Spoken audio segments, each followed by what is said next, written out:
с задачи по математика.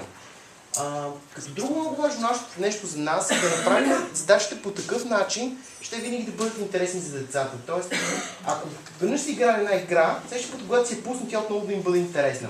Заради това, съдържанието в Jump е адаптиращо се и автоматично генерирано. Какво означава това? Примерно, ако изберете темата числото до 10, задачите, които децата ще виждат, ще бъдат генерирани на базата на алгоритъм и в зависимост от отговорите на учениците, задачите могат да стават по-трудни или по-лесни. Ако те отговарят правилно, задачите стават малко по-трудни, Ако, примерно, има някой бе, който се движи, той ще се почне да се движи малко по-бързо.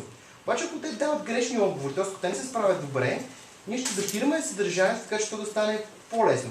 И ябълките ще почнат, примерно, обектите, които се движат, ще почнат да движат съвсем бавно, така че децата имат повече време да мислят и да отговарят на въпросите, които ние им задаваме. И по този начин, според нас, задачи в математика стават с една идея по-интересно. Вие ще видите, че самите игри са нарисувани изключително професионално и нашето желание е да накараме децата не само да работят заедно, някои от игрите са направени така, че ще бъдат отборни, някои от игрите са направени така, че ще бъдат състезателни. Нашето желание, разбира се, децата винаги да работят повече в екип, в отбор, повечето игри са разработени като екипни. Нека да ви покажа какво имам предвид.